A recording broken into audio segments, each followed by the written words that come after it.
Hi hello everyone, कैसे हैं आप लोग? आई होप अच्छे होंगे। ओ वाह, और यार ये भाई जल्दी जल्दी यस बोल दो बस एक बार फटाफट से। आज बिल्कुल गर्दा मचा देंगे आज एकदम से। जी। हाँ। Network issue. Oh my God, ये नेटवर्क इशू का होता है बे? है? नेटवर्क इशू का होता है? एयरटेल चल रहा है, जियो चल रहा है? 5G आ गया, तुम नेटवर्क के चक्कर में पड़ा हो बे? सर क्लास नहीं चल रहा है। ओके, लाइव नहीं चल, लाइव कौन कह रहा है नहीं चल रहा है बे? आ गया मैं। शुरू करूँ? राधे राधे। यस, गर्दा मचा देंगे भैया। देखो सुनो ध्यान से। हाँ, आई होप एक बार बस बोल दो मेरी आवाज़ आ रही है और मैं दिख रहा हूँ, ताकि हम स्टार्ट करें। पिछली क्लास की बात करते हैं अपन। Yes, everything is fine. Okay, पिछली क्लास के अंदर हमने पढ़ा था भाई, ध्यान सुनना, वीक फोर्स। और वीक फोर्स में हमने पढ़ा था वांडरवाल फोर्स, जिसमें 3 वांडरवाल फोर्स थे: dipole, dipole, dipole induced dipole, और इंस्टेंटेनियस इंड्यूस डाइपोल, और आयन डाइपोल, और आयन इंड्यूस डाइपोल। ये सब चीज़ें पढ़ी थी। आज उसका हम एक प्रैक्टिस छोटा सा करेंगे, ठीक है? और प्रैक्टिस के अंदर जो सवाल हैं वो आपके सामने दिए गए हैं। आपको बताना है भाई दोस्त कि क्या बताना है, बताओ कि आंसर क्या है। ट्राई करो फटाफट जल्दी से, जल्दी जल्दी जल्दी जल्दी। यस सर, अभी अभी डाउट क्लियर करेंगे आज। पहले ये फटाफट सवाल सोल्व करो इसको। आज देखते हैं किसको वांडरवाल फोर्स पूरा कंप्लीट समझ में आ गया, और कौन है वो जिसमें है दम, हमारा बाजीराव सिंघम। ठीक है, जल्दी करके बताओ।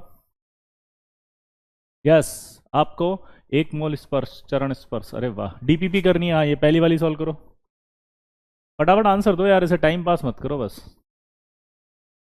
हम्म।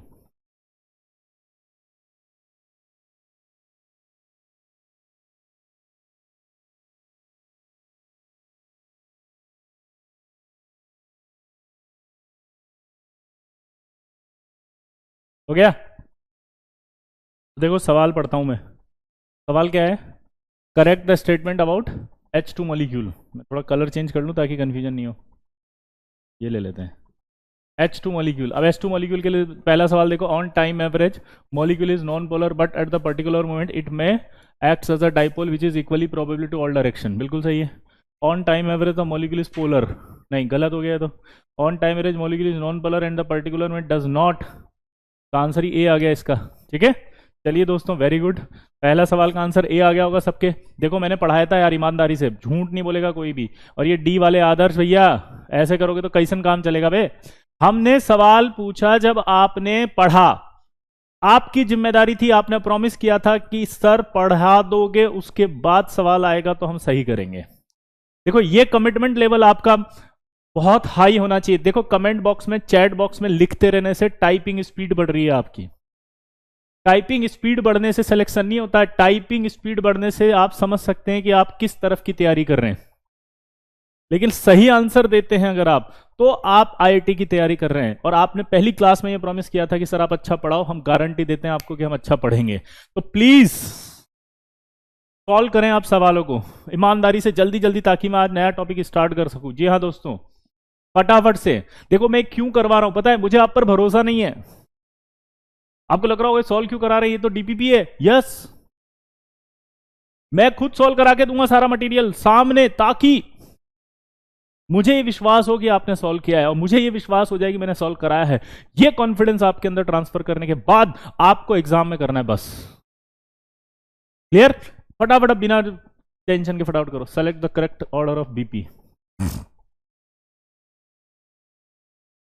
कल बताया था बीपी का, इन दोनों में कंपेयर भी करवाया था मैंने, अगर याद हो तो। आंसर बोलो। बी। ठीक है, ये सब आंसर मैं बता चुका हूं, जो नहीं बताया वो सॉल्व करवा दूंगा। अगला करो, सेलेक्ट द करेक्ट स्टेटमेंट, जल्दी फटाफट से। इन सब के एक्सप्लेनेशन दिए हुए हैं मैंने कल के लेक्चर में। आज बस आपका काम है आंसर देना, फिर समझ में आएगा आईटी कितनी आसान है। अगर सही तरह से पढ़ाया जाए, सही कॉन्सेप्ट बताया जाए, तो डीपीपी में भी आंसर डाउट नहीं आते, और आईटी में भी नहीं आते। गारंटी दे रहा हूं आपको। ऐसा लगेगा जेई के एडवांस के सवाल इतने आसान होते हैं क्या? जेई एडवांस के सवाल इतनी आसानी से हो रहे हैं क्या? जेई एडवांस इतना लल्लू होता है क्या? तब आपको पता चलेगा हाँ होता है, क्योंकि पढ़ाया जाता है तब होता है, पढ़ने के बाद आता है। ये आपको क्लास में करवाया था मैंने। जिन बच्चों ने नहीं किया, क्लास सेकंड नंबर की क्लास है, कर लेना प्लीज, ईमानदारी से बोल रहा हूं। हाँ जल्दी। तो वो कह रहा है कि boiling point of inert gas decrease नहीं इंक्रीज होता है। ये तो कल ही बताया था, एलडीएफ की वजह से। अगला सवाल करो। जल्दी। Yes sir. मचा दो हल्ला, गली मोहल्ला। Experimentally 100% covalent bond formation is not possible. Non-polar molecule has the instantaneous dipole induced dipole interaction. आप ही बताओ भाई, जल्दी बोलो। नहीं है डी वाले कौन है यार, ये डी भाई। ए भैया डी कैसन आ गया बे तुम्हारा है? ये डी कैसे आ जाता है? आंसर क्या आएगा इसका? आगरा। कैसे? हमने क्या कहा था कि एक्सपेरिमेंटली 100% कोवेलेंट होता ही नहीं है। क्यों नहीं होता है? क्योंकि मैंने क्या बताया था कल, non polar molecule instantaneous induce dipole रखते हैं। तो जितने भी नॉन पोलर मॉलिक्यूल होंगे वो सारे के सारे इंस्टेंटेनियस इंड्यूस्ड डायपोल रखेंगे। अगर इंस्टेंटेनियस इंड्यूस्ड डायपोल रखेंगे तो आप सोच सकते हो कि क्या होगा। इंस्टेंटेनियस इंड्यूस्ड डायपोल इंटरेक्शन रखेंगे तो आप सोच सकते हो क्या होगा। बोलो मेरे दोस्त, मेरे भाई, मेरे आईटीएन, मेरे सीईओ, मेरे करोड़पति।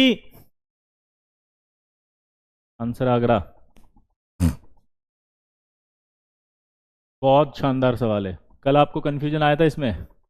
This is the important question, जल्दी करो।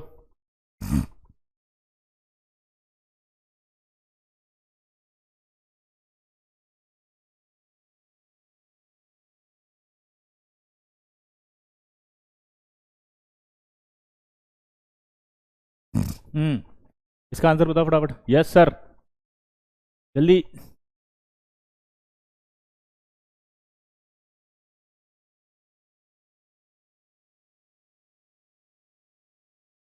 डी। अच्छा, CCl4 has lower boiling point, यहीं पे गलत हो गया है। तो कल ही तो बताया था मैंने कि CCl4 और SiCl4 में बॉइलिंग पॉइंट ज़्यादा CCl4 का बताया था, याद करो। क्योंकि वहाँ स्टेरिक वो आ गया था, इलेक्ट्रॉन क्लाउड आ गया था। इलेक्ट्रॉन क्लाउड आने से वहाँ रिपल्शन हो रहा था। याद आया? अगला, the magnitude of the negative charge, ये रहा, developed eight chlorine atom in SiCl4 is more. Yes, ये तो सही है, स्टेटमेंट ट्रू तो सही है, और फर्स्ट गलत है, इसलिए डेली आया आंसर। अगला सवाल। Wow, amazing question. ये आपका मल्टीपल है।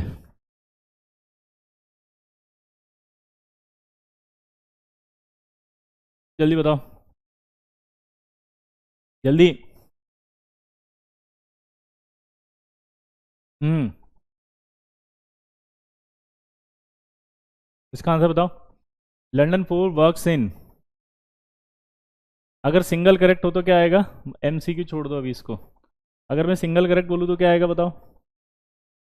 सर डीपीपी कहाँ मिलता है? डीपीपी अभी मिलेगा, मैं डीपीपी सॉल्व करा रहा हूँ, बाद में मिलेगा। अभी हम बता देंगे, अपडेट्स आ जाएंगे, पहले आप फोकस करो इसको सॉल्व करने में। यस, सी आंसर है, all polar and non polar molecules. कल बताया था मैंने आपको। जो बच्चे हमसे आज जुड़े हैं, नए जुड़े हैं, मैं उनको बताना चाहता हूँ कि ये सब हम पढ़ा चुके हैं और आज हम प्रैक्टिस सेशंस ले रहे हैं। ये जो प्रैक्टिस सेशन है, इस प्रैक्टिस सेशन को डिज़ाइन किया गया है आने वाले पिछले 3 लेक्चर जो पढ़ाए गए हैं उनके आधार पर। तो आप लोग ये ना सोचे कि ये क्या हो रहा है। समझ गया? ठीक है प्रिंस। वाओ, अगला सवाल बहुत अच्छा सवाल है आपके लिए, जल्दी।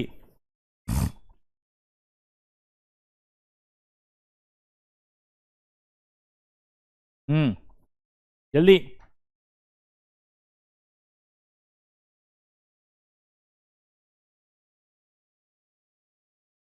अगला, ये आपको मैंने क्लास में सिखाया था, अगर ये MCQ है तो बताओ।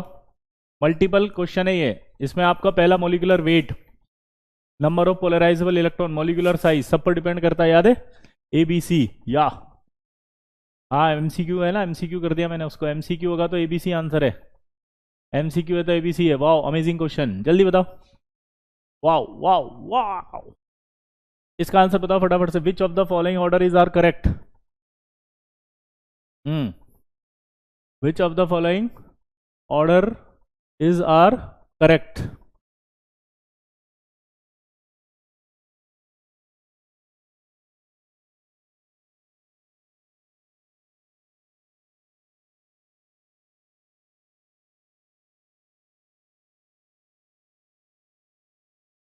जल्दी, ये भी MCQ है। MCQ का मतलब समझते हैं आप? Multiple choice. अब बताओ।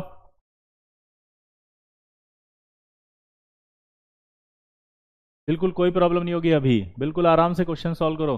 देखो पहला वाला तो मैंने शायद बता ही दिया था, कीजम फोर्स। कीजम फोर्स मतलब होता था डाइपोल डाइपोल, आया ना? और हाइड्रोजन बॉन्डिंग भी डाइपोल डाइपोल, मास पे डिपेंड करती थी, मैंने कहा था ऐसे। तो इसका मतलब क्या होगा, ए तो आ ही जाएगा। इन दोनों में बताओ ये भी आ जाएगा क्या? जल्दी बोलो।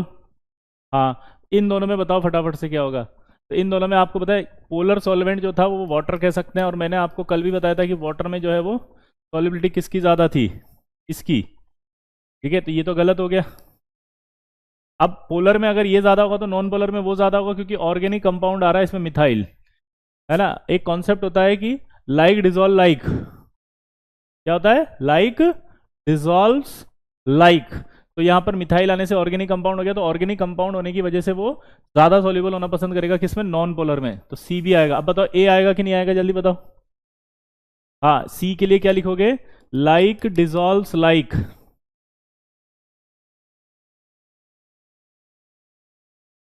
ठीक है, लाइक डिजॉल्व्स लाइक, आया ना? हाँ, डिपेंड करती है ना। लेकिन यहाँ बॉइलिंग पॉइंट थोड़ी पूछा है, सॉल्युबिलिटी पूछी है। हाँ, जल्दी।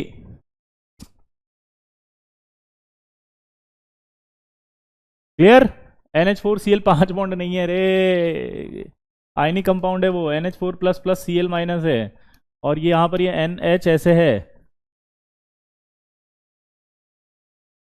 ये 5 बॉन्ड नहीं है, ये नाइट्रोजन के 4 ही बॉन्ड बन रहे हैं, देखो। हाँ, क्लियर? यहाँ पर आप देखो, ये NH4Cl पोलर में सोल्यूबल होगा तो नॉन पोलर में कम सोल्यूबल। लाइक डिजोल्व लाइक, जो पोलर में सोल्यूबल होगा वो नॉन पोलर में कम सोल्यूबल, इसलिए सी आंसर आएगा। ठीक है, आया ना? सी डाइपोल से नहीं कर पाओगे बेटा, क्योंकि यहाँ पर आपका नॉन पोलर मॉलिक्यूल है। क्लियर? अगला करके बताओ। यस सर, ये पैराग्राफ आ गया। इसका क्वेश्चन बताओ फटाफट, ये जल्दी जल्दी जल्दी जल्दी, टाइम मत वेस्ट करो, जल्दी।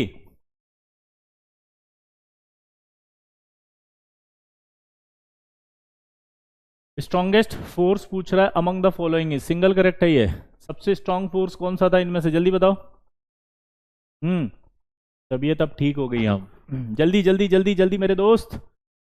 और ये खत्म होने के बाद अगला टेस्ट होगा आपका, वो होगा सारे PYQs एंटी अभ्यास वांडरवाल फोर्स पर। तो आपकी जिम्मेदारी की वांडरवाल फोर्स पूरा कंप्लीट करके आना अगली क्लास में, आया ना? प्रॉमिस करो, वांडरवाल फोर्स कंप्लीट करके आएंगे। और अगला जो सेशन होगा वो 15 मिनट का सेशन हम रखेंगे, PYQs और एंटी अभ्यास के सारे क्वेश्चंस। ठीक है, तो आप रेडी होके आएंगे, रिक्वेस्ट। चलो, सबसे स्ट्रॉन्ग फोर्स आपको मैंने पहले ही बता दिया था, इन सब में आयन डाइपोल आएगा बी। ये अब आपको बताया था 5 होते हैं, मैंने बताया था। सबसे पहले आयन डाइपोल, फिर डाइपोल डाइपोल, फिर डाइपोल इंड्यूस डाइपोल, फिर याद है ऐसे करके 5 बताए थे, आया ना? सिंपल से सवाल है, देखो आप, अब IT से डर खत्म हो गया, आया ना? पढ़ेंगे तो डर खत्म। ये देखो स्टेटमेंट भी बताया था मैंने कि the existence of the intermolecular forces support by the fact, पहला non ideality of real gas, Joule Thomson effect, liquefaction of gases.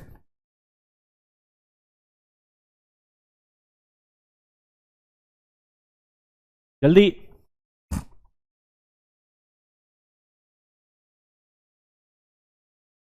Revise नहीं करके आया, बस यही गलती कर रहे हो आप। बताया आप लोग रिवाइज नहीं करके आ रहे हो, रिवाइज करके आते ना तो फोड़ देते अभी आप लोग। मैं इसीलिए चाहता हूँ रिवीजन हो। अगर रिवीजन नहीं करके आओगे तो देखो, अगर आप PYQs करके आओगे तो फिर मैं इस पर एक एक्स्ट्रा एडवांस लेवल की ऐसी DPP कराऊंगा जो मैं चित्रांग भैया को कराता हूँ, AIR 1 वाली DPP, जिसमें आपके पसीने आ जाएंगे, एकदम मजा आ जाएगा। लेकिन वो याद होगा तभी आप अप्लाई कर पाओगे, बिना पढ़े आ गए तो मजा नहीं आएगा। ठीक है, जल्दी। अब बताओ, select the correct statement. Boiling point of NF3 is greater than the NME3। ये तो नहीं हो सकता है क्या? Boiling point of NF3 is greater था क्या NME3 से? नहीं, ये तो स्टेटमेंट ही गलत है। Greater the dipole moment in the molecule, greater will be the dipole moment. Yes, dipole moment अगर ज्यादा होगा तो डाइपोल डाइपोल इंटरेक्शन भी ज्यादा होगा, ऑब्वियस सी बात है कि नहीं है? दोबारा बोलो, डाइपोल मोमेंट अगर ज्यादा होगा तो डाइपोल डाइपोल इंटरेक्शन भी ज्यादा होगा, हाँ या ना। अगला, London dispersion force increase with the decrease number of electron, नहीं, डिक्रीज से कैसे होगा, नंबर ऑफ इलेक्ट्रॉन तो इंक्रीज होने चाहिए थे, तो ये भी गलत हो गया। Boiling point of hydrides of carbon family, ये होती है कार्बन फैमिली के हाइड्राइड।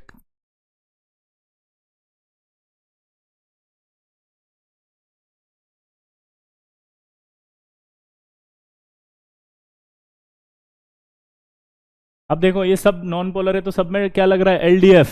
तो अब किससे चलना पड़ेगा, एलडीएफ लग रहा है, मतलब मास यानी अट्रैक्शन तो सेम है, तो मास से आंसर आएगा, तो बॉइलिंग पॉइंट नीचे आने पर बढ़ेगा, इनका बॉइलिंग पॉइंट नीचे आने पर बढ़ता है, तो इसका मतलब जो डिक्रीज लिखा उसने ये गलत हो गया, क्योंकि इंक्रीज होगा, तो आंसर बी आएगा इसका। क्लियर दोस्तों, बी आंसर आएगा। अगला करो, बहुत अच्छा सवाल है। ठीक है, अगला करके बताओ।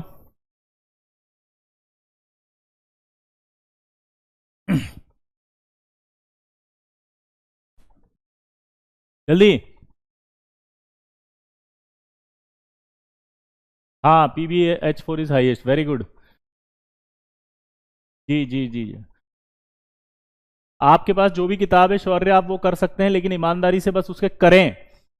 बस मेरा आपसे एक ही रहेगा कि आप उसे सॉल्व करें मेरे दोस्त, सॉल्व करना इंपॉर्टेंट है, रखना नहीं है, ठीक है। चलिए, अगला सवाल आ गया वापस, noble gases can be liquefy due to, बताओ किसकी वजह से लिक्विफाई होंगी, नोबल गैस पूछ रहा है, कल मैंने बताया था नोबल गैसेस कैसे लिक्विफाई होंगी, जल्दी बताओ। इंस्टेंटेनियस इंड्यूस्ड डायपोल इंटरेक्शन, बिल्कुल सही है, नोबल गैसों में तो एलडीएफ लगता है, ये तो सबको ही पता है, कोई दिक्कत ही नहीं है।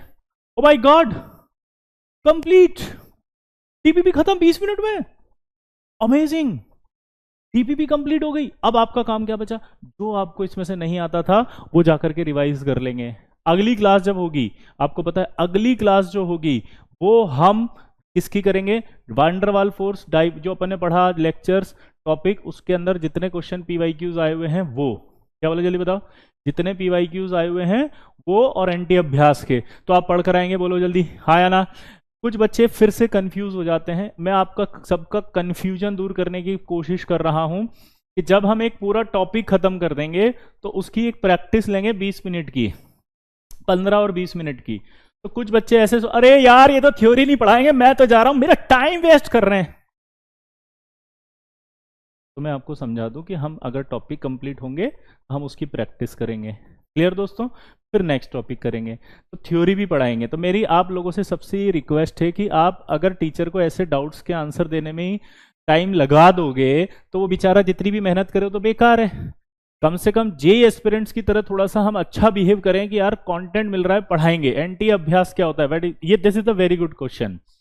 कोविड के टाइम पर, ध्यान से सुनना, जो एनटीए था उसने अपना एक ऐप लॉन्च करके प्रैक्टिस के लिए बच्चों के लिए खूब सारे पेपर्स बना के डाले थे, लगभग 100 के आसपास होंगे वो पेपर, एग्जैक्ट फिगर नहीं पता।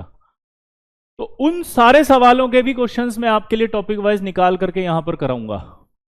तो इससे फायदा ये होगा कि हमारी सबसे बड़ी पीड़ा क्या होती है, हमारी सबसे बड़ी पीड़ा होती है बैकलॉग आ जाता है, हमारी सबसे बड़ी पीड़ा यह होती है कि हम पढ़ नहीं पाते, हमारी सबसे बड़ी पीड़ा होती है कि हम रिवीजन पर ध्यान नहीं दे पाते, हमारी सबसे बड़ी पीड़ा होती है कि सर होमवर्क छूट जाता है, हमारी सबसे बड़ी पीड़ा होती है कि सर मतलब क्वेश्चन प्रैक्टिस नहीं हो पाती इसलिए मेरा कमांड नहीं हो पाया।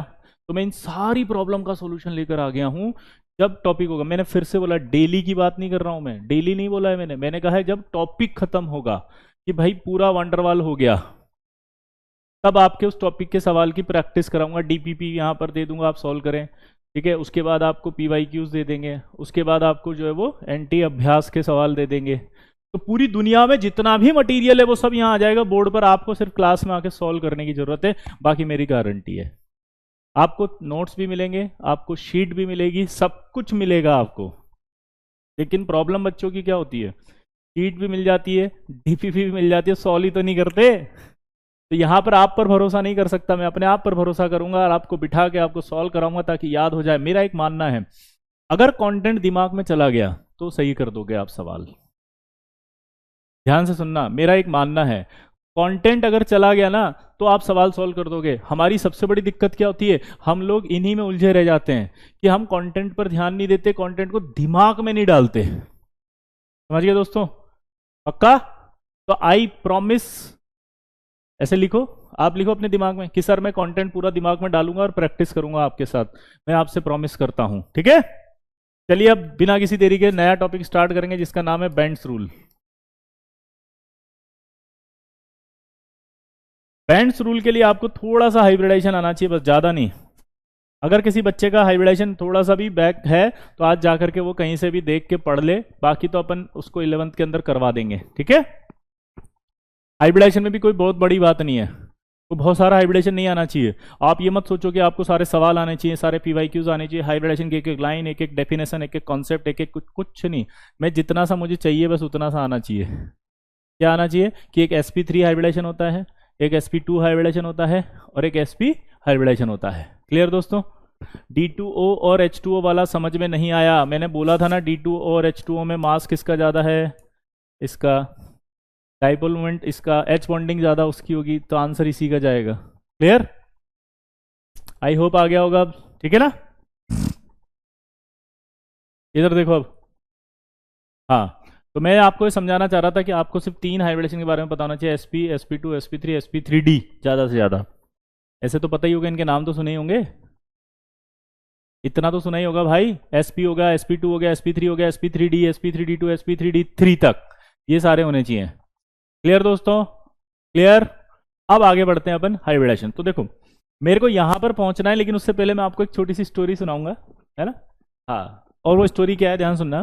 कि एक बार वीबीटी वालों ने सोचा कि यार चलो हम जो है वो वीबीटी थ्योरी को समझाते हैं। तो एक रूल होता है भाई, वीबीटी को समझाने के लिए एक रूल क्या था कि अगर साइंटिस्टों के सामने कोई भी थ्योरी अप्रूव्ड हो जाती है तो फिर वो पब्लिश हो जाती है। रॉयल सोसाइटी ऑफ बॉटनी एक संस्था है, ठीक है ना, उसके अंदर पब्लिश हो जाता है, तो मान लिया जाता है कि आपकी वो थ्योरी सही है। ठीक है, तो मैं जो भी कहानी सुना रहा हूँ हाइपोथेटिकल, काल्पनिक है, सिर्फ तथ्यों को मनोरंजनात्मक रूप प्रदान करने के लिए इस भाषा का प्रयोग किया जा रहा है। ठीक है, अगर इस तरह की भाषा से किसी की भी व्यक्तिगत भावनाएं आहत होती हैं तो चैनल इसके लिए उत्तरदायी नहीं है। समझ गए बात को? हाँ, यह मात्र एक मनोरंजन का साधन है, इससे किसी भी जीवित और मृत व्यक्ति की भावनाओं को अगर आहत पहुंचता है तो चैनल इसके लिए उत्तरदायी नहीं है। शीट्स कब सॉल्व करनी है ये मैं आपको बता दूंगा, अभी आप ना करें। ठीक है, क्या बोला, जल्दी बताओ। शीट आपको हम बता देंगे जब आपको सॉल्व करनी है। तो वीबीडी वालों ने सोचा यार कि चलो हम समझाते हैं कुछ, तो वीबीडी वालों ने सोचा चलो कहाँ समझाएं। ठीक है, तो साइंटिस्टों के सामने समझाएंगे, लेकिन उससे पहले अगर सोच लें कि साइंटिस्ट जो हैं, उससे पहले अगर हम कुछ इंटेलिजेंट लोगों के सामने समझा दें तो जो गलतियां रही होगी वो पकड़ में आ जाएगी और हम उनको इम्प्रूव कर लेंगे, और इम्प्रूव करने के बाद जो है वो हम साइंटिस्टों के सामने बढ़िया से मस्त एकदम बढ़िया बताएंगे, एकदम छा जाएंगे, गर्दा मचा देंगे एकदम। तो सोचा कि साइंटिस्ट कहाँ पे मिलेंगे, साइंटिस्ट कहाँ मिलेंगे? तो बोला कि यार इंटेलिजेंट लोग कहाँ मिलेंगे, ढूंढो ढूंढो ढूंढो, तो उनको नाम याद है इंडिया। अब इंडिया में कहाँ जाए? तो इंडिया में उनको याद आया कि एक ही जगह है जहाँ बहुत इंटेलिजेंट लोग मिलते हैं। कौन? बिहार। बिहार के अंदर पहुंच गए। बिहार के अंदर पहुंच करके वो जो है बाबूजी से मिल गए। बाबूजी से मिले और बाबूजी से मिलने के बाद जो है उन्होंने उनसे बताया कि हम आए हैं। बाबूजी बहुत खुश, बाबूजी तो बच्चा को समझाने आए हैं, वेरी गुड, मजा आ गया। उन्होंने खटाखट सारे बच्चों को इकट्ठा कर लिया, 11th के बिठा दिए, 12th के बिठा दिए, 13th के बिठा दिए।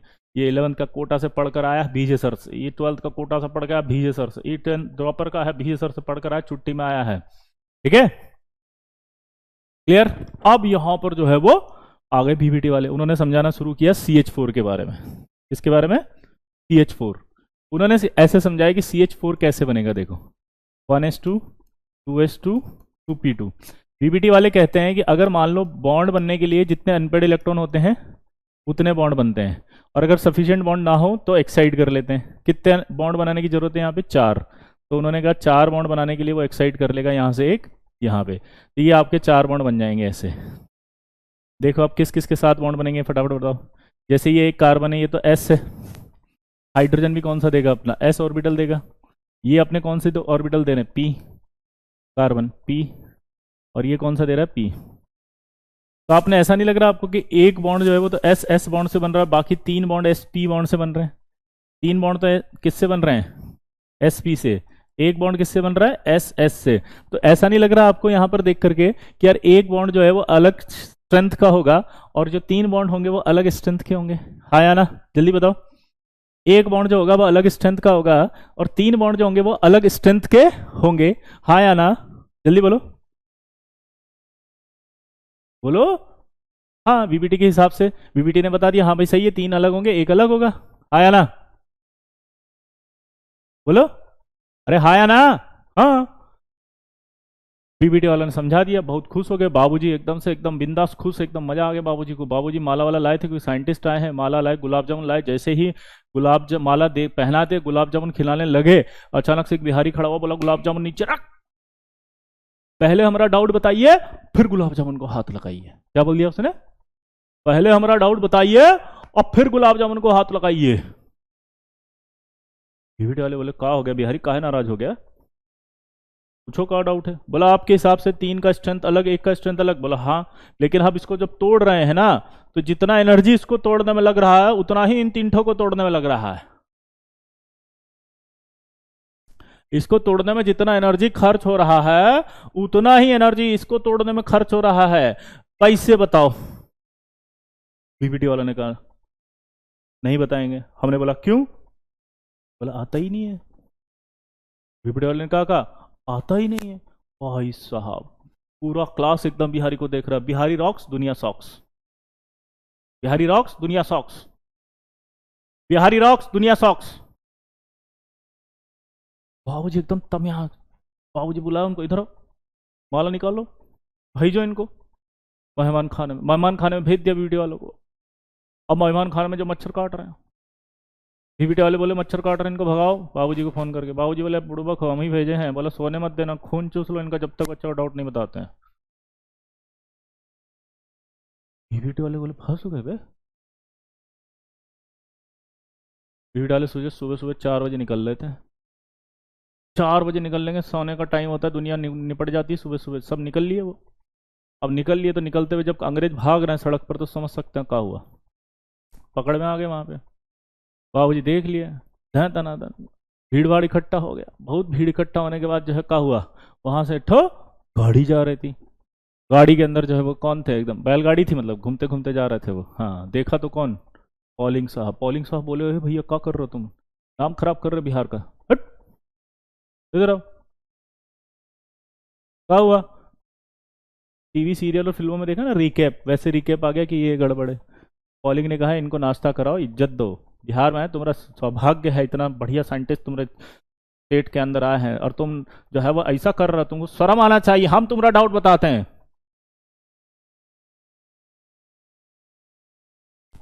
उन्होंने समझाना शुरू किया कि देखो ऐसे बॉन्ड नहीं बनता।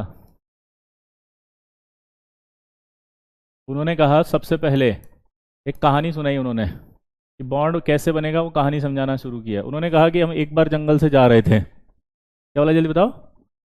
हाँ बेटा, इस पर सारे टॉपिक हम कवर करेंगे। एक बार हम जंगल से जा रहे थे, वहाँ 4 दोस्त मिले। ये 1, ये 2, ये 3 और ये 4।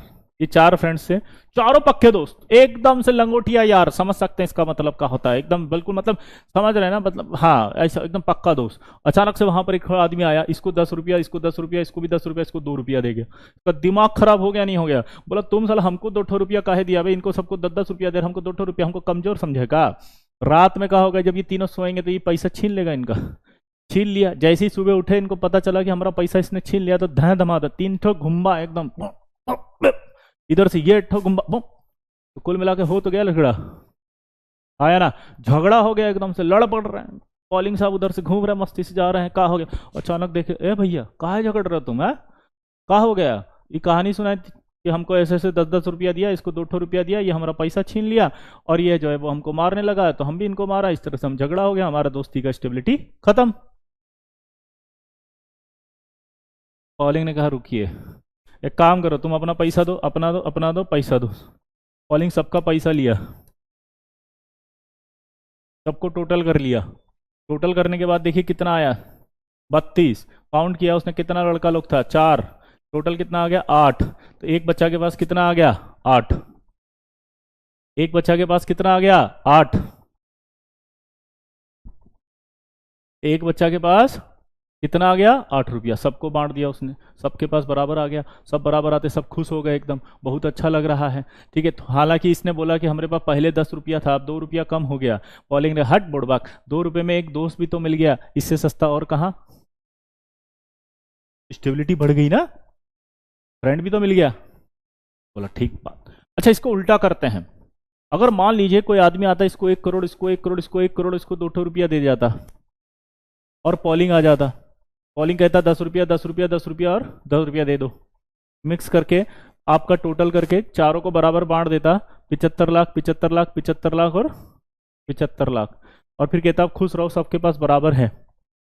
और ये कहता 25 लाख कम हो गया।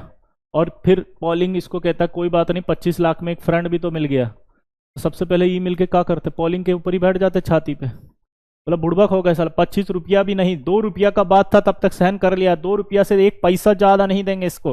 है ऐसा दोस्त नहीं चाहिए भाई, 25 लाख रुपया में नहीं चाहिए ऐसा दोस्त, नहीं चाहिए ऐसा स्टेबिलिटी। भाड़ में जाओ पॉलिंग, तुम पहले पॉलिंग को निपटा देंगे। आया ना? आया ना? बोलो यस। इसका मतलब अब समझो, ये 4 बच्चे नहीं हैं, इन चारों को ऑर्बिटल की तरह कंसिडर करेंगे आप। और ऑर्बिटल्स को कंसिडर करने के लिए पॉलिंग ने समझाया कि देखो, ये ऑर्बिटल अगर डिफरेंट एनर्जी के होते हैं और इनमें एनर्जी का गैप कम होता है, तो सबसे पहले ये अपनी एनर्जी को इंटरमिक्स करते हैं। क्या बोला जल्दी बताओ? सबसे पहले ये अपना एनर्जी को इंटरमिक्स करेंगे, एनर्जी इंटरमिक्स कर करके ये इक्वल हो जाएंगे, और जो मिक्स हुए हैं उसके बाद वही नए ऑर्बिटल बन जाएंगे। जो नए ऑर्बिटल बनेंगे वो हाइब्रिड ऑर्बिटल कहलाएंगे, और हाइब्रिड ऑर्बिटल जो कहलाएंगे उन सबका एनर्जी इक्वल होगा।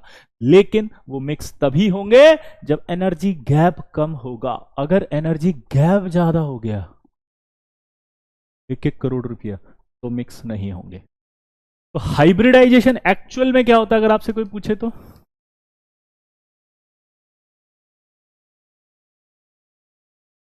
हाइब्रिडाइजेशन होता है intermixing of atomic orbital.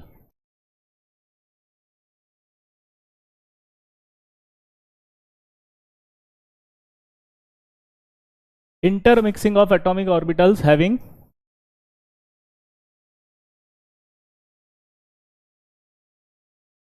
Less energy difference. ये स्टेटमेंट जब तक नहीं होगा ना, लेस एनर्जी डिफरेंस, तब तक आप डेफिनेशन नहीं बोल सकते। तो अब CH4 की ने फॉर्मेशन को समझाया।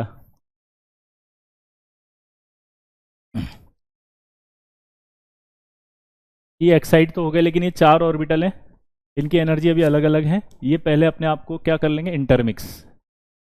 सेम शेल है 2s और 2p, तो एनर्जी इक्वल ही रहेगी। इंटरमिक्स होने के बाद ये नए ऑर्बिटल बनाएंगे। ऐसे कितने ऑर्बिटल बनेंगे आप बताओ सब लोग? चलो, एनर्जी गैप बता दिया ना, सेम शेल के हैं तो एनर्जी गैप सेम है। लेकिन अगर एक 2s का होता और एक 6p होता, तो ये s और ये p वाले, ये एनर्जी मिक्स नहीं होगी ना कभी भी। शेल अगर बदल जाएगा, जल्दी बोलो, तो मिक्स नहीं करेंगे। क्लियर दोस्तों? आया ना? शेल अगर बदल जाएगा तो मिक्स नहीं होंगे। यहां शेल सेम था तो एनर्जी गैप लेस था, लेस था इसलिए इन्होंने अपनी एनर्जी को इंटरमिक्स कर लिया और हाइब्रिडाइजेशन में चले गए। शेल अलग हो गया तो इंटरमिक्स नहीं होगा, ठीक है, क्योंकि एनर्जी गैप बढ़ जाएगा। क्लियर है दोस्तों?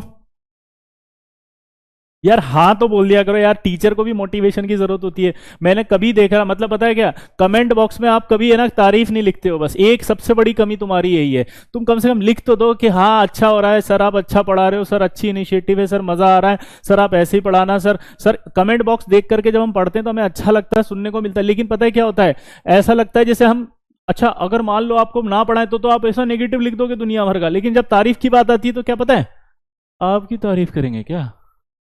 आपको तो सब जानते हैं, आपकी तारीफ की क्या जरूरत है? अरे भाई क्यों नहीं जरूरत है? लिखो तो सही कमेंट में, है तारीफ की जरूरत क्यों नहीं? मोटिवेशन मिलता है कि जिन बच्चों को पढ़ा रहे हैं उनको समझ में आ रहा है, तो और मजा आता है पढ़ाने में, और एफर्ट्स डालने की इच्छा होती है, और अच्छा पढ़ाने की हिम्मत आती है दोस्त। समझ रहे हो? चैट बॉक्स भर दिया करो तारीफ से, अगर अच्छा लगे तो टीचर का मोटिवेशन बढ़ता है, 2 किलो खून फ्री में बढ़ जाता है। समझ रहे हो? आगे देखो, तो ये मिक्स हो गए। अब मिक्स होने के बाद इनके नाम कैसे देंगे वो देखो, ये S हो गया, ये P हो गया, तो ये S और P मिलकर के क्या बनाएंगे? sp, उसके बाद जो जितने नंबर में p हैं वो लिख दो, कितने नंबर में, 1 2 3, तो ये sp3 हो गया, ये भी sp3 हो गया, sp3 हो गया, sp3 हो गया। कितने ऑर्बिटल बने बताओ, 4। तो 4 एटॉमिक ऑर्बिटल मिक्स हुए थे, इसलिए 4 ही हाइब्रिड ऑर्बिटल बने हैं। अब पॉलिंग ने बताया कि इन चारों ऑर्बिटल में इलेक्ट्रॉन ऐसे ही रखेंगे जैसे एटॉमिक ऑर्बिटल्स में थे, तो ये एटॉमिक ऑर्बिटल्स में रख दिए, आया ना। अब 4 ऑर्बिटल होने के बाद इन 4 ऑर्बिटल में इस तरह से अरेंज होंगे ये कि रिपल्शन मिनिमम हो। ये आपके चारों sp3 हाइब्रिड ऑर्बिटल बन गए, ये चारों के चारों sp3 हाइब्रिडल, चारों के चारों sp3 हाइब्रिड ऑर्बिटल बन गए, चारों के चारों sp3 हाइब्रिड ऑर्बिटल बन गए। अब हाइड्रोजन आएगा बॉन्ड फॉर्मेशन के लिए। अब कौन आएगा जल्दी बताओ, हाइड्रोजन। तो हाइड्रोजन जब आपका बॉन्ड फॉर्मेशन के लिए आएगा तो ये हाइड्रोजन ऐसे आएगा दोस्तों, ये हाइड्रोजन आ गया बॉन्ड फॉर्मेशन के लिए, आया ना। अब ये हाइड्रोजन जब बॉन्ड फॉर्मेशन के लिए आ गया तो कौन सा ऑर्बिटल आएगा इसका, एस एस एस। अब आप ध्यान से देखो तो ये ओवरलैपिंग कौन सी हुई, देखो ये एच एच एच और एच। अब देखो कार्बन ने कौन सा ऑर्बिटल दिया था, sp3, इसने कौन सा लिया, sp, ये आया sp3 s, sp3 s, sp3 s। अब देख के बताओ चारों एक जैसे हैं कि नहीं है, क्योंकि एनर्जी का गैप ज्यादा होता है ना अनिकेत।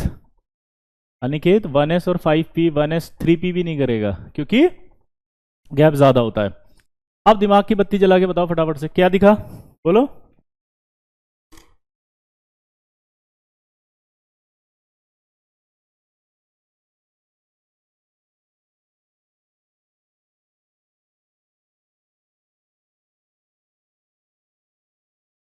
क्या रखी थी, भूल गया यार, पढ़ाते पढ़ाते याद ही नहीं रहा।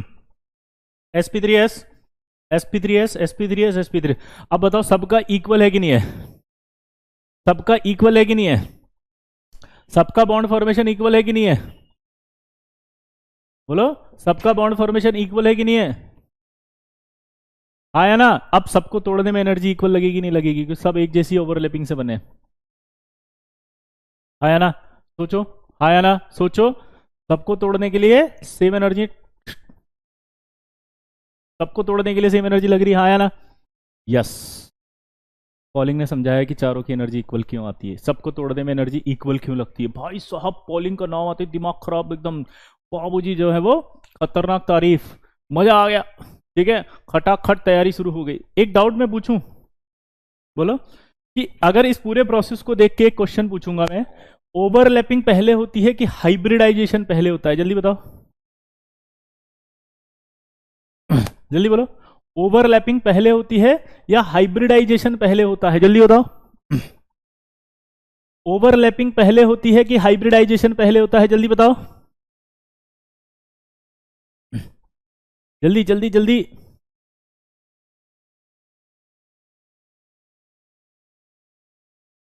ओवरलैपिंग जल्दी या हाइब्रिडाइजेशन। देखो यही कॉन्सेप्ट आपके दिमाग में बिठाना था मुझे। सबसे पहले क्या हुआ, ये ऑर्बिटल थे, इन्होंने इंटरमिक्स किया नहीं किया अपने आप को, इंटरमिक्स करने के बाद ये हाइब्रिड ऑर्बिटल बने। ये हाइब्रिड ऑर्बिटल इस तरह से अरेंज हुए कि रिपल्शन मिनिमम हो। ये 4 ऑर्बिटल पहले बने, अरेंज हुए, फिर उसके बाद हाइड्रोजन ने आकर बॉन्ड बनाया है। बॉन्ड बनने मतलब ओवरलैपिंग होती है, तो यानी कि फर्स्ट हाइब्रिडाइजेशन होता है, बाद में आपकी ओवरलैपिंग होती है। अगर सवाल आ जाए तो कर देंगे अब।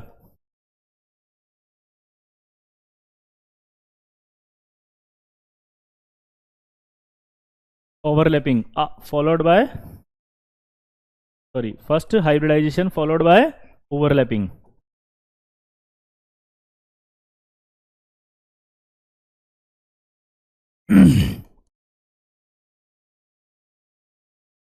फर्स्ट हाइब्रिडाइजेशन फॉलोड बाय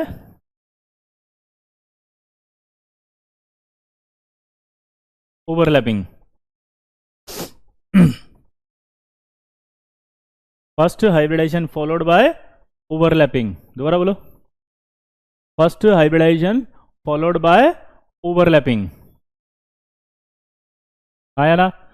अब भाई साहब पॉलिंग आ गए, छा गए चारों तरफ, मजा आ गया एकदम से। भाई साहब सब आ गए, माला वाला पहनाने, सब एकदम तहलका मच गया, माला पहनाने लगे, गुलाब जामुन लेके आए, खटाक से गुलाब जामुन जैसे ही खिलाने लगे, अचानक एक बच्चा खड़ा हो, गुलाब गुलाब जामुन नीचे रख, एक बिहारी खड़ा होकर जोर से बगल वाले बोले पागल हो गया, एक ठो गुलाब जामुन के लिए इतना काहे चिल्ला रहा है भाई, बगल से ला के खरीद के खा लो ना, आप गुलाब जामुन के पीछे पड़ गए तुम, हाँ इतना दिमाग नहीं है। पूरा क्लास शॉक्ड, बिहारी रॉक्स दुनिया शॉक्ड। वो बोला देखो एक बिहारी जो पहले खड़ा उसका डाउट क्लियर हो गया, अब चारों बॉन्ड का इक्वल एनर्जी काहे लगा, इसको तोड़ने में सेम एनर्जी काहे लग रहा है। बेटा अनिकेत वो ओवरलैपिंग है, आपको हाइब्रिडाइजेशन के लिए मना किया था, हाइब्रिडाइजेशन नहीं होता है उसमें, आप समझ नहीं रहे, वो तो ओवरलैपिंग है, ओवरलैपिंग तो हर किसी भी ऑर्बिटल में हो सकती है अनिकेत, है ना। हाइब्रिडाइजेशन का मतलब था सिर्फ ऑर्बिटल मिक्स होना, इतना अच्छे से तो लिखाया अभी कि first hybridization followed by overlapping, तो एच आई में हाइब्रिडेशन नहीं हो रहा, डायरेक्ट हाइड्रोजन का 1s है और उसका 5p है। आपको समझ में आया अनिकेत? अनिकेत क्या मैं आपको समझाने के काबिल हूं? क्या मैं आपका डाउट क्लियर कर पा रहा हूं अनिकेत? इधर देखो अब, तो भाई साहब उसने पूछा कि क्या ये सबको तोड़ने में एनर्जी इक्वल खर्च हो रही है, बोला हाँ इसको भी, मतलब जितनी एनर्जी इसको खर्च करेंगे तोड़ने में उतनी इसको खर्च करेंगे, उतनी इसको करेंगे, उतनी उसको करेंगे, आया ना पक्का। अब भाई साहब एक बच्चा खड़ा हुआ, बोला एक बात बताओ, PCl5 में, क्या बोल दिया उसने, PCl5 में हाइब्रिडेशन होता है, क्या बोला उस बच्चे ने, बताओ कि भैया बताओ PCl5 में, जल्दी बोलो कि PCl5 में हाइब्रिडेशन होता है, बोला हाँ PCl5 में होता है। PCl5 में कौन सा हाइब्रिडेशन होता था, याद करो, हमने तो ऐसे पढ़ा था, इसके अंदर 5 बॉन्ड होते हैं, 5 बॉन्ड में sp3d आता है, तो ये sp3d बॉन्ड होगा, ये 3p होगा, ये sp3d होगा और ये 3p होगा, आया ना। सब में ऐसे कैसी ओवरलैपिंग होगी कि नहीं होगी बताओ, अगर इसमें हाइब्रिडेशन होगा तो सब में ओवरलैपिंग इक्वल होगी कि नहीं होगी, जल्दी बताओ, सब में इक्वल ओवरलैपिंग होगी कि नहीं होगी, जल्दी बताओ, आया ना, बोलो सब में इक्वल ओवरलैपिंग होगी या नहीं होगी बताओ भाई सब में इक्वल ओवरलैपिंग होगी नहीं होगी, हाँ होगी, क्लियर। तो अब बच्चे ने पूछा पॉलिंग से कि सर आपने अभी बोला कि CH4 में हाइब्रिडेशन हो रहा है इसलिए सबको तोड़ने में, इसको तोड़ने में, इसको तोड़ने में, इसको तोड़ने में, इसको तोड़ने में, सब में इक्वली लगेगी एनर्जी, ठीक है। यहां पर अगर हम बात करें,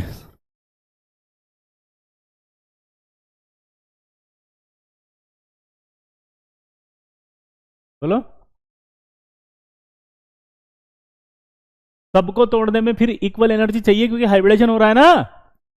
पॉलिंग ने कहा हाँ बिल्कुल सही है, चक दे फट्टा नब दे गिल्ली सवेरे जलंधर सामने दिल्ली। बोलो बिहार के अंदर पंजाबी, वो क्या कर रहे हो, तो उस बिहारी ने बोला लेकिन जब हम इसको हीट कर रहा हूं ना, तो हीटिंग पर ये टूट रहा है PCl3 और Cl2 में, यानी कि इसका 2 ठो जो है वो वीक है और 3 ठो जो है वो स्ट्रांग है। पॉलिंग एक साइंटिस्ट का नाम है भाई, अंशु पॉलिंग एक साइंटिस्ट है।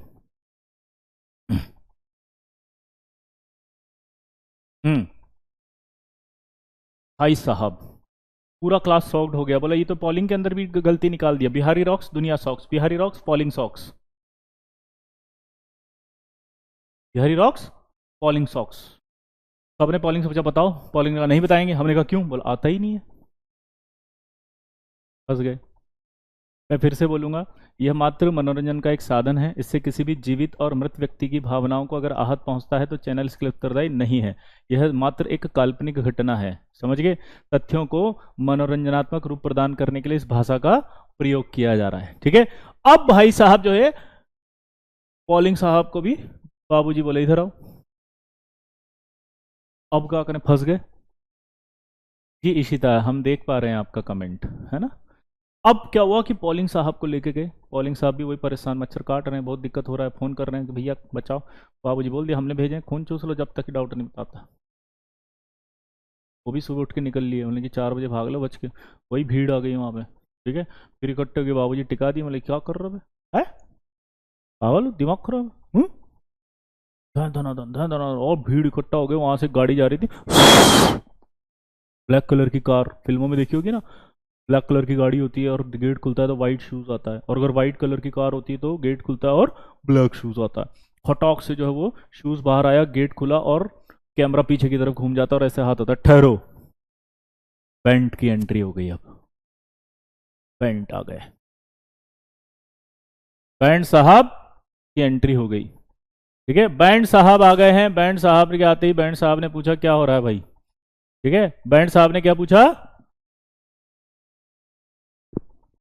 क्या हो रहा है। सबने बताया कि ऐसे ऐसे हो रहा है, कि पॉलिंग ने कहा था कि अगर हाइब्रिडाइजेशन हो रहा हो सब में तो इक्वली तोड़ने में एनर्जी लगनी चाहिए, तो इसको तोड़ने में भी सेम एनर्जी होनी चाहिए थी, इसको भी तोड़ने में सेम एनर्जी, इसको भी तोड़ने में सेम एनर्जी, इसको भी तोड़ने में, इसको भी तोड़ने में सेम एनर्जी। लेकिन जब इसको हीट किया तो 3 बॉन्ड तो रह गए, 2 टूट गए।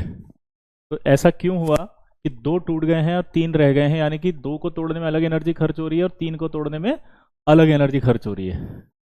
ये तो गड़बड़ है, कोई तो गड़बड़ है,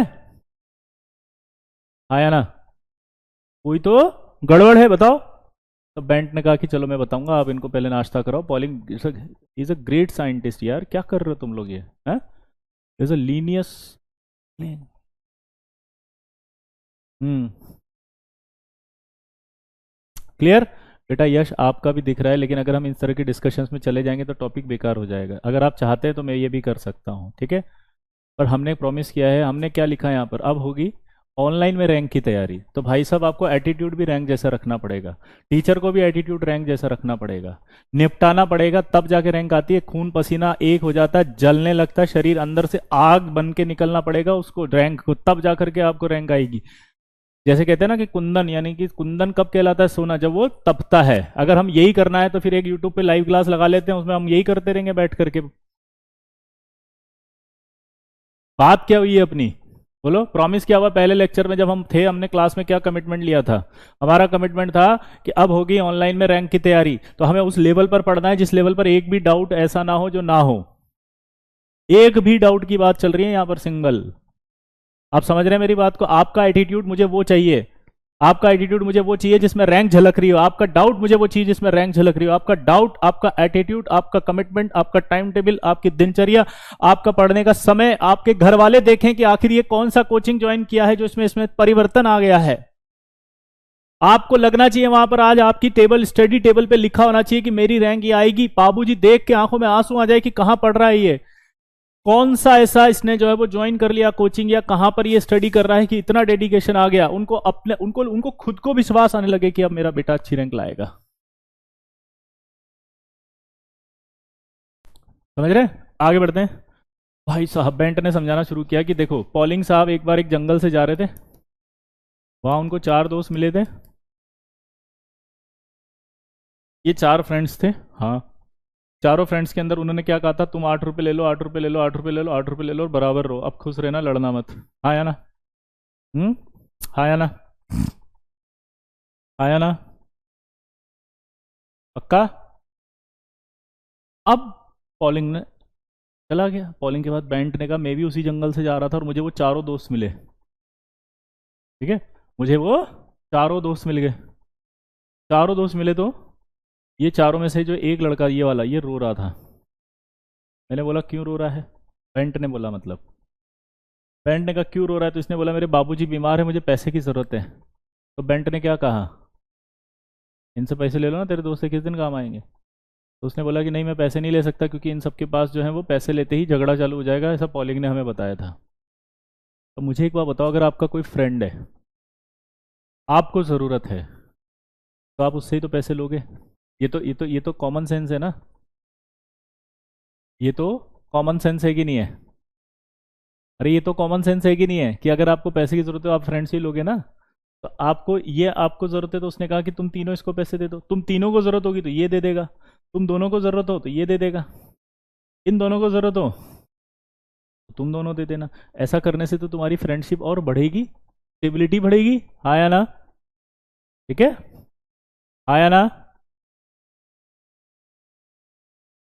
बोलो, आपकी फ्रेंडशिप की स्टेबिलिटी बढ़ेगी नहीं बढ़ेगी? यस। अब इन चारों को आप मानोगे ऑर्बिटल्स, जो बेंट ने कहा वो सुनना। इन चारों में पॉलिंग क्या कहता है, पॉलिंग ये कहता है कि अगर हाइब्रिडाइजेशन sp3 है तो एस कैरेक्टर 25%, 25%, 25%, 25% होगा। अब आज तक आपने ये पढ़ा था, अब हम थोड़ा सा आगे जा रहे हैं उससे। अब लगेगा आपको हम जेई एस्पिरेंट बन गए। अब लगेगा आप एडवांस पढ़ने लग गए, अब लगेगा कि चीजें बदल गई, अब लगेगा थ्योरी बढ़ गई। क्लियर?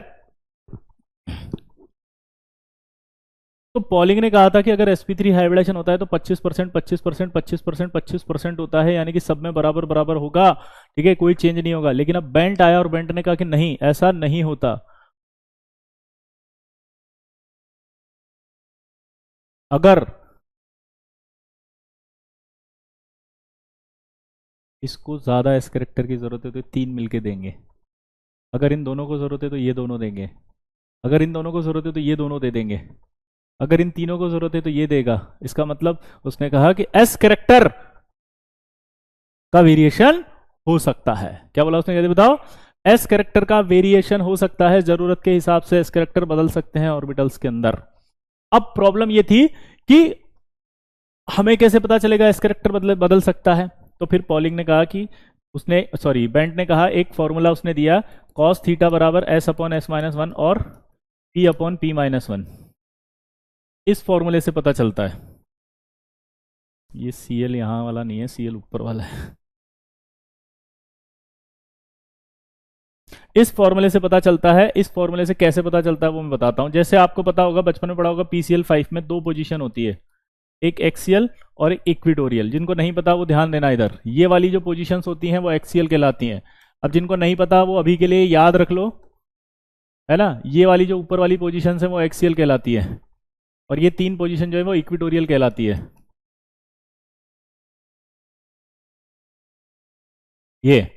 ये ऊपर वाली क्या कहलाती है, एक्सियल, और ये तीनों क्या कहलाती हैं, इक्विटोरियल। आया ना? एक्सियल जब होती हैं तो आपको पता है 90 का एंगल होता है, और इक्विटोरियल जो होती है उसमें थीटा आपका 120 होता है। सबको पता होगा ये जो एंगल अपन ने पढ़े थे बचपन में, हाइब्रिडाइजेशन जब पढ़ाया गया था तो 120 बताया होगा, ये एंगल 90 बताया होगा। हाँ या ना? पक्का? देखो, ये आपका एक्सियल है, इसमें थीटा कितना होगा बताओ, 90। इक्विटोरियल में थीटा कितना होगा, 120। क्लियर? अब आप इस फॉर्मूले में पुट कर दो। अगर मैं कॉस थीटा यानी कि 90 रखता हूं तो आपका S upon S minus one आ जाता है। ठीक है, और यहां अगर मैं कॉस,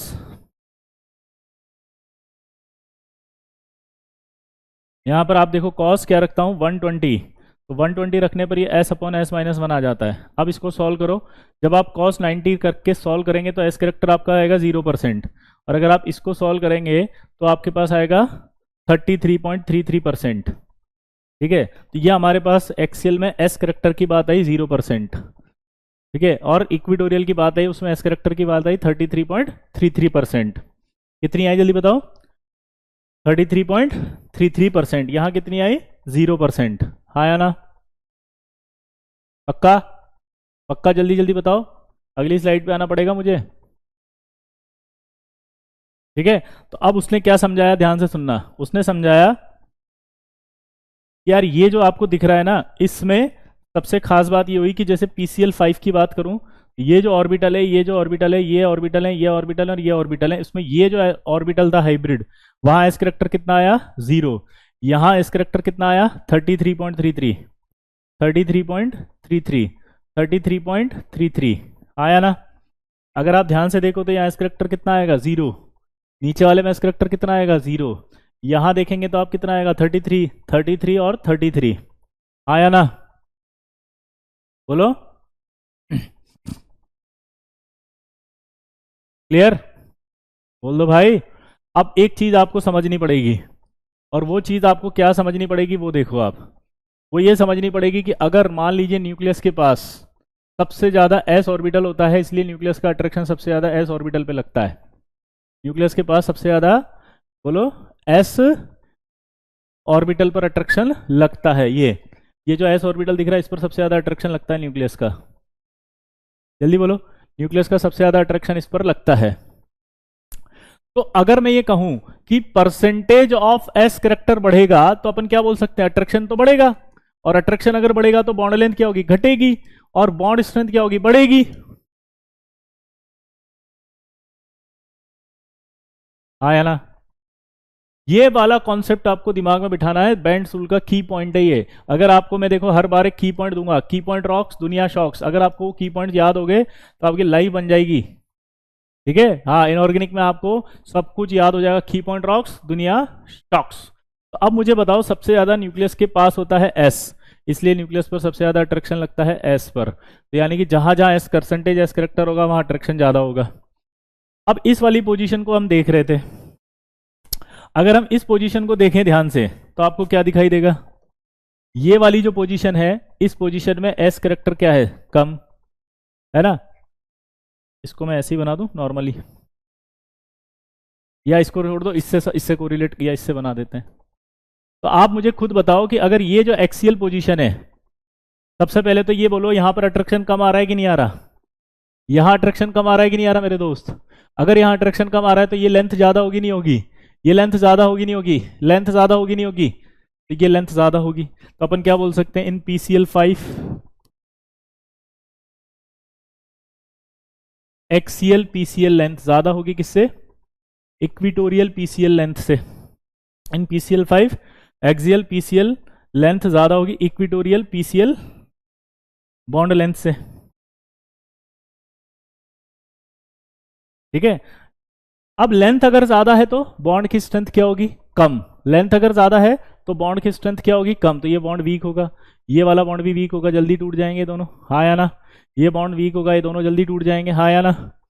ये तीन जो होंगे वो ऐसे होंगे जो स्ट्रांग होंगे, इसलिए ये तीन ऐसे कैसे रह जाएंगे, और ये तीन नहीं टूटेंगे। इसलिए आपने जब PCl5 को हीट किया, हीट करने पर ये PCl3 और Cl2 में टूटा, यानी कि एक्सियल वाले बॉन्ड टूटे हैं। एक्सियल की बॉन्ड लेंथ ज्यादा क्यों होती है, ये आपको समझ में आया। एक्सियल की बॉन्ड लेंथ, बॉन्ड स्ट्रेंथ, हाँ पक्का। आज तक का जो सबसे बड़ा डाउट होता था कि एक्सेल की बॉन्ड लेंथ ज्यादा क्यों होती है, हमें पता नहीं कैसे बता देते थे कि रिपल्शन होगा, धक्का पड़ेगा, यूं चला जाएगा, वो हो जाएगा। वैसा कुछ नहीं होता है, असलियत में क्या होता है आपको समझ में आया। एक्चुअल में उस हाइब्रिड ऑर्बिटल में एस करेक्टर ही जीरो है। क्या बोले जल्दी बताओ, एक्चुअल में उस हाइब्रिड ऑर्बिटल का जो एस करेक्टर है वही जीरो है, और एस करेक्टर जीरो होने से वहां अट्रैक्शन कम है, और वहां अट्रैक्शन कम होने की वजह से वो बॉन्ड की लेंथ ज्यादा है, वो लेंथ ज्यादा होने की वजह से वो बॉन्ड वीक है, और जब हम उसे हीट कर रहे हैं तो वो एक्सियल बॉन्ड टूट रहा है, ये एक्सियल बॉन्ड टूट रहा है, ये एक्सियल बॉन्ड टूट रहा है। फील आई, फील आई, अंदर से फील आई। क्या होता है केमिस्ट्री, इनऑर्गेनिक केमिस्ट्री को लेकर के जो आपको बताया जाता है, मिथ टूट रहा है, मिथ टूट रहा है। केमिकल बॉन्डिंग इतना हार्ड नहीं होता, हैवी नहीं होता है, कॉन्सेप्चुअल होता है। अगर आपको कॉन्सेप्ट के थ्रू बताएं तो हर चीज एक्सप्लेन होती है। इसीलिए बोला था हमारी क्लास में एक्सेप्शन नहीं एक्सप्लेनेशन कहिए, एक्सप्लेनेशन। और हमें सेटिस्फैक्शन नहीं सिलेक्शन चाहिए। क्या बोला जल्दी बताओ, सेटिस्फैक्शन नहीं सिलेक्शन चाहिए। और सिलेक्शन में भी अब एक लाइन और ऐड हो गई, अब होगी रैंक की तैयारी ऑनलाइन से, अब होगी रैंक की तैयारी, आया ना। देखो यार, हमारा काम है पढ़ाना, हम आपको बहुत अच्छा पढ़ा सकते हैं, इस बात पे तो हमें श्योर है। अब बात है आपका, आपको पढ़ना है ईमानदारी से। आप समझ रहे हो मेरी बात को, आपको पूरी ईमानदारी से पढ़ना है। अगर आपने पूरी ईमानदारी से पढ़ा तो गारंटी है कि आप फोड़ दोगे। क्लियर, गारंटी है कि आप फोड़ दोगे, पक्का। अभी देखो, अभी तो कुछ भी नहीं हुआ, बहुत सारी चीजें सीखेंगे अब हम, क्योंकि अब हम बढ़ गए हैं 11 से 12th की तरफ धीरे धीरे। और हम 12th पढ़ेंगे तब आपको फील आएगी कि बाप रे, ये होती है इनऑर्गेनिक केमिस्ट्री, ये ऐसा भी होता है। हमें तो पता ही नहीं, हमें तो बस एक शीट दे देते हैं, बोला याद कर लेना, सवाल कर लेना, सॉल्व कर लेना। ऐसे नहीं होती इनऑर्गेनिक, बहुत मेहनत लगी है इसको इस तरह से बनाने में। क्लियर, आगे बढ़े। हाँ तो बोल दो यार। ये नोट कर लो पहले, फिर आगे की और कहानी समझाऊंगा अभी मैं इसमें आगे। आप सबको समझ में आ गया ना।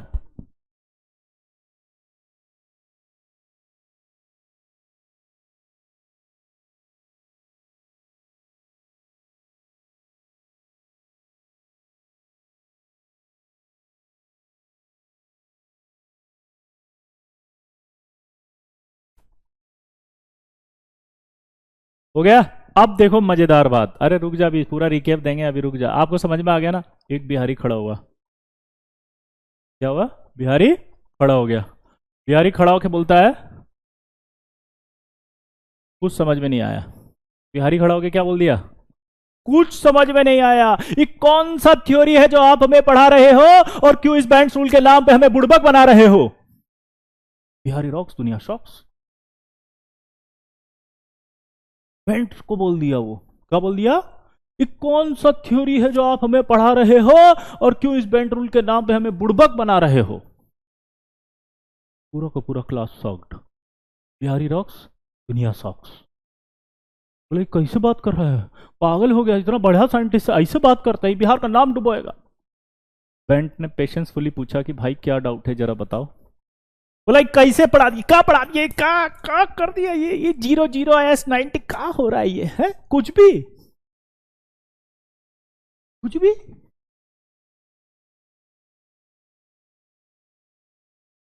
कुछ भी पढ़ाएंगे तो हम मान लेंगे। बेंट ने कहा डाउट क्या है? बोला डाउट ये है कि हमको कुछ भी समझ में नहीं आया, एंगल कैसे आया कुछ समझ में नहीं आया, जीरो कैसे आया कुछ समझ में नहीं आ रहा। PCL5 का देखे 3D मॉडल बताइए। देखो उसने, बेंट ने कहा ये रहा ना 3D यार, ये ले 3D मॉडल हमारे पास ऐसे होता है आजकल IIT में। बिहारी रॉक्स दुनिया सॉक्स। ये रहा आपके पास 3D मॉडल, सबको दिखाई दे रहा भाई?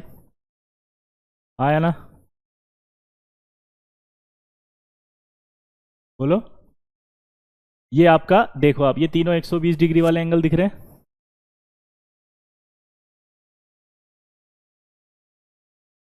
बोलो हाँ या ना? ये 120 के दिख रहे नहीं दिख रहे तीनों?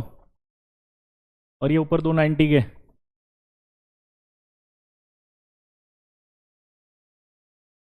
हाँ या ना?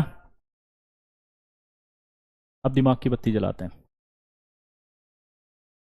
उसने कहा था एक्सीएल 90 पर है इसलिए जीरो था, यहाँ एक्सीएल 90 था इसलिए जीरो था। तो उस बिहारी ने कहा बोला ये इससे 90 है, हाँ तो फिर ये वाला भी तो इससे 90 है, ये वाला भी इससे 90 है, ये वाला भी इससे 90 है, ये वाला भी इससे 90 है, ये वाला भी इससे 90 है, ये वाला भी इससे 90 है, ये वाला भी इससे 90 है। तो अगर यहाँ जीरो है तो यहाँ भी जीरो है, और यहाँ जीरो है तो यहाँ भी जीरो है, यहाँ जीरो है तो यहाँ भी जीरो, यहाँ जीरो तो यहाँ भी जीरो, यहाँ जीरो तो यहाँ भी जीरो, यहाँ जीरो तो यहाँ भी जीरो, यहाँ जीरो तो यहाँ भी जीरो, यहाँ जीरो यहाँ भी जीरो। नहीं आई बात समझ में? फील ही नहीं आ रही। क्या फील आई दोबारा बताओ? यहाँ जीरो, ये भी जीरो, ये जीरो तो ये भी जीरो, ये जीरो ये भी जीरो, ये जीरो ये भी जीरो, ये जीरो ये भी जीरो, ये जीरो ये भी जीरो, ये तो सारे जीरो हो गए। ये कौन सी थ्योरी है जो आप हमें पढ़ा रहे हो और क्यों एंगल के नाम पे हमें बुड़बक बना रहे हो? अरे तुम्हें फील आई डाउट की? उस बच्चे ने क्या डाउट पूछ लिया, बोला यार ये सारे आपस में एक दूसरे से जीरो हैं, आपने सिर्फ यहां पर बोल दिया कि जीरो है। आया ना? आपने सिर्फ यहां बोल दिया कि जीरो है।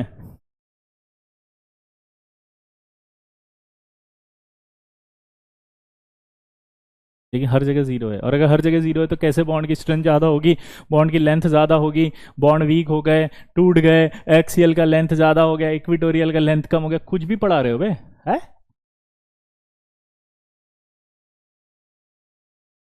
है? फील आई कि नहीं आई पहले बताओ? फील आई कि नहीं? अंदर से फील लो पहले, हाँ या ना डाउट की। तब बेंट ने समझाना शुरू किया। उसने क्या समझाया आप देखो ध्यान से। उसने समझाया कि भैया हमारे पास जो हाइब्रिडाइजेशन होता है ना वो भी दो टाइप का होता है।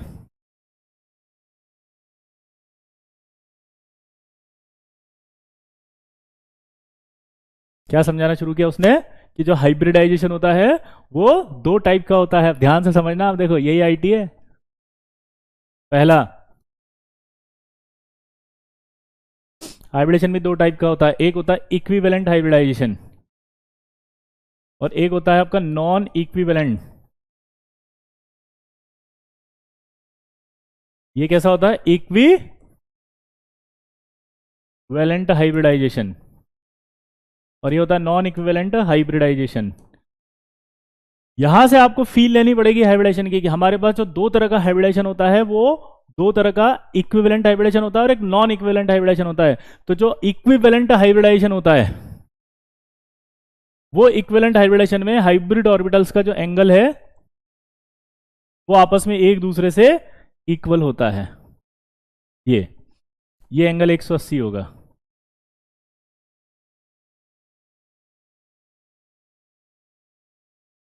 ये आपस में एक दूसरे से 120 होगा।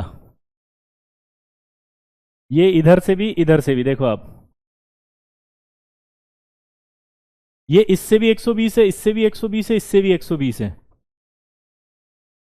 आया ना? ये इससे भी 120 है, इससे भी 120 है, इससे भी 120 है। ये दोनों एक दूसरे से 180 है। इक्विवेलेंट के अंदर आप एक दूसरे से काउंट करके चल सकते हैं। दोबारा से बोलो, इक्विवेलेंट में आप, जल्दी बोलो, एक दूसरे हाइब्रिड ऑर्बिटल से एंगल काउंट करके चलते हैं। जैसे टेट्राहेड्रल की बात करो, 1 2 3 4, ये भी आपस में एक दूसरे से 109.5 के होंगे। ऑक्टाहेड्रल, ये सारे एक दूसरे से 90 के एंगल होंगे। These are called equivalent hybrid orbitals. क्या कहलाएंगे? These are called equivalent hybrid orbitals. थोड़ा सा पेशेंस रखो ना, डाउट मत लिखो ना, 2 मिनट सुन लो निपुण, 2 मिनट सुन लो बस, है ना? मैं सारे डाउट क्लियर कर दूंगा। युवराज एसकेएम सर की क्लास बताया था ना बेटा आपको, है ना? वो बाहर गए हुए हैं, तो जैसी ही अपडेट आ जाएगी आपके पास, है ना, आई थिंक अगले हफ्ते से लगना शुरू हो जाएगी शायद, है ना? आप इतना इम्पेशेंट मत रहो, ठीक है? अब इधर ध्यान दो, ये सब एक दूसरे से 90 के एंगल है। इधर आओ, नॉन इक्विवेलेंट में उसने बताया कि ये जो आता है ना sp3d, इस sp3d में, ये तो sp था, ये sp2 था, ये sp3 और ये sp3d2 था। नॉन इक्विवेलेंट में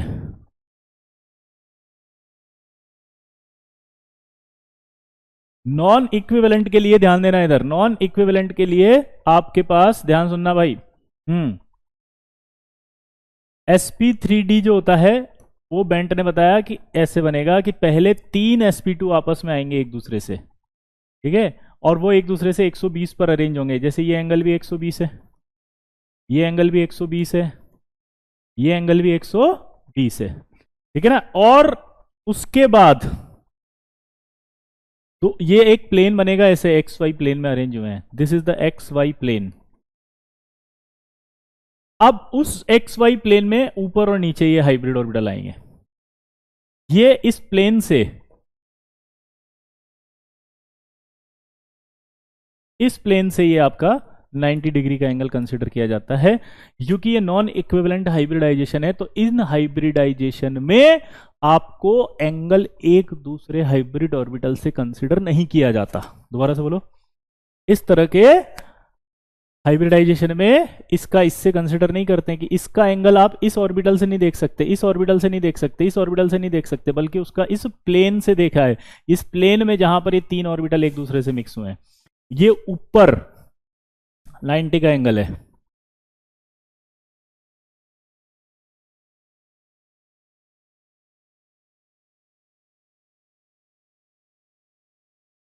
आप समझ रहे हैं मेरी बात को?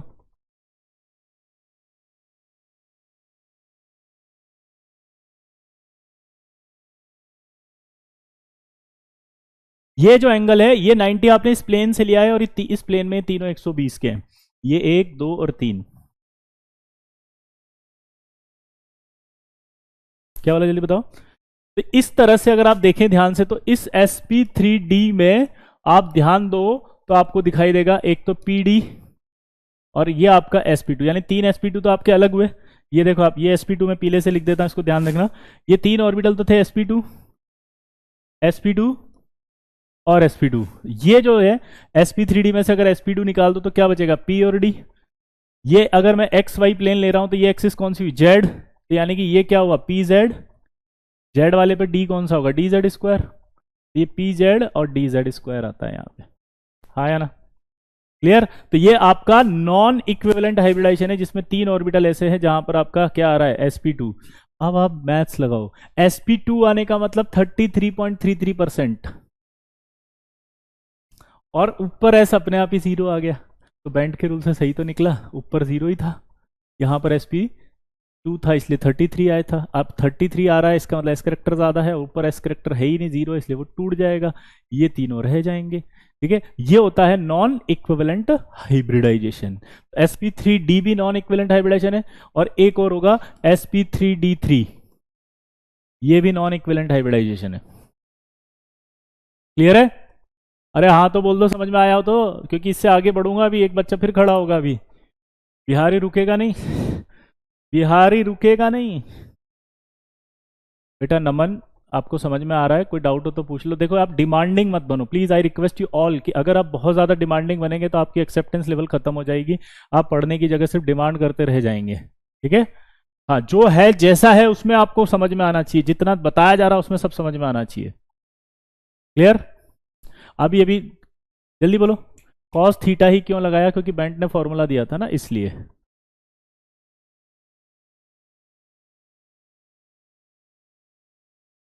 अब भाई साहब चलो, कॉस थीटा तो फॉर्मूला दिया था बेंट ने बेटा, हाइब्रिडाइजेशन का एक्सपेरिमेंटल रिजल्ट दिया था एक बहुत बड़ा डेरिवेशन करके, वो फॉर्मूला था कॉस थीटा बराबर S upon S minus one, इसलिए हमने वही लगाया था। क्लियर? अब दिमाग खराब हो गया इट्ठो बिहारी का, बोला हमको कुछ नहीं समझ में आ रहा है। बिहारी फिर खड़ा हो गया, और क्या बोला उसने? कौन सा थ्योरी है जो आप हमें पढ़ा रहे हो, और क्यों इसके नाम पे हमें बुड़बक बना रहे हो? बेंट का दिमाग खराब हो गया, बोला पागल हो गया भाई, क्या कर रहा है तू? है क्या हो गया? बोला कुछ समझ में नहीं आया। क्यों?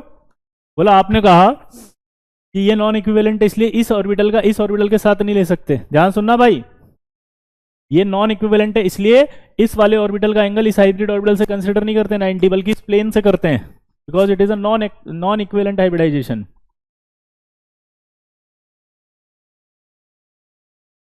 क्लियर है या ना? दिमाग की बत्ती जली? अब दिमाग लगाते हैं। आप ये कह रहे हो ये इक्विवेलेंट है? हाँ। इसमें कोई प्रॉब्लम नहीं है? बोला हाँ। तो ये तो आपस में 90 है ना एक दूसरे से।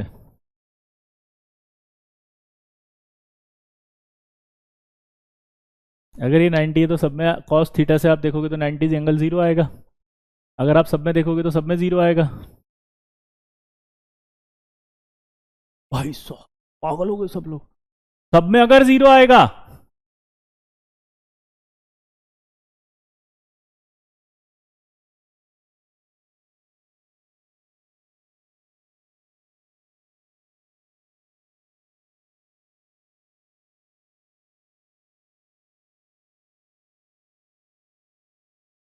तो फिर ये तो sp3d हो ही नहीं सकता, एस तो जीरो है,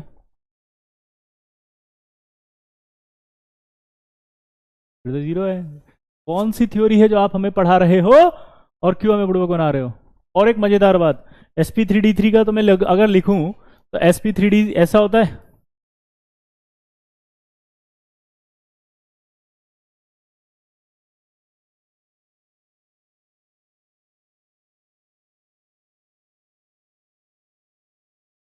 ये आपका 72 है, और ये प्लेन, ये देखो आप, ये तो नॉन एक्सियल था, तो इसका इस प्लेन से ये पांच तो प्लेन में हो गए, और ये इस प्लेन से निकालेंगे तो 90 आएगा। अगर मैं cos 90 भी रख देता हूं तो एस करेक्टर जीरो होना चाहिए, और यहां अगर देखोगे cos 72 रख देता हूं, फॉर्मूले में सॉल्व करता हूं तो एस करेक्टर तो नेगेटिव में आना चाहिए, तो यहां पर तो एस करेक्टर 90 आ रहा है, और यहां तो आपका जो है वो 72 रखें तो नेगेटिव आ रहा है। भाई साहब अब तो आप ही का फॉर्मूला है, अब तो हम ये कह रहे हैं कि नॉन इक्विवेलेंट है, अब तो हम कह रहे हैं नॉन इक्विवेलेंट है, अब तो हमने एक्सेप्ट कर लिया, हम आप ही की बात को मान के ही आपका फॉर्मूला लगा रहे हैं, फिर क्यों गड़बड़ा रही है? ये कौन सी थ्योरी है जो आप हमें पढ़ा रहे हैं, और क्यों हम स्टूडेंट्स को बुड़बक बना रहे हैं? क्वेश्चन समझ में आना चाहिए दोस्त, क्वेश्चन समझ में आना चाहिए। आया ना? इधर भी देखो आप, यहां पर भी वही फील आ रही है कि यार ये एस कैरेक्टर जीरो आ रहा है तो 90 होना चाहिए था, तो ये sp3d2 कैसे हो सकता है? एस तो जीरो है, sp3d2 कैसे हो सकता है? एस तो जीरो है।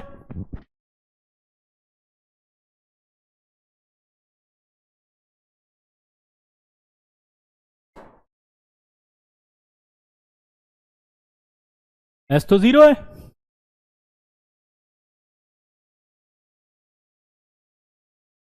भाई साहब बैंड्स ने कहा बैठो पे, बैठ बैठ बैठ बैठ बैठ। बोला फॉर्मूला देखो वापस से ध्यान से, क्या बोला बेंट ने, फॉर्मूला देख कहाँ है।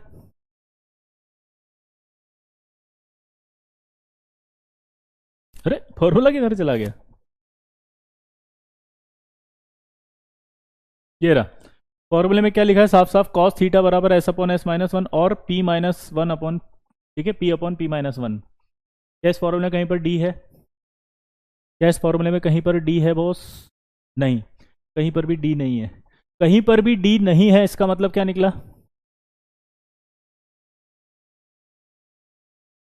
नहीं बनता याशिका, अभी हम बता रहे हैं, 2 मिनट आप पेशेंस रखेंगे तो हम वहीं पर जा रहे हैं अभी, है ना जी।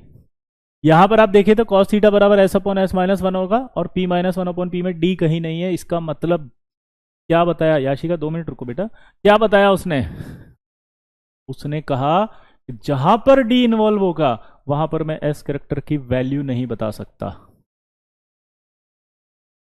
जहां पर, बोलो, जहां पर, जहां पर d ऑर्बिटल इन्वॉल्व होगा वहां पर मैं एस कैरेक्टर की वैल्यू नहीं बता सकता, सिर्फ कंपैरिजन बता सकता हूं। और कंपैरिजन का मतलब क्या होता है,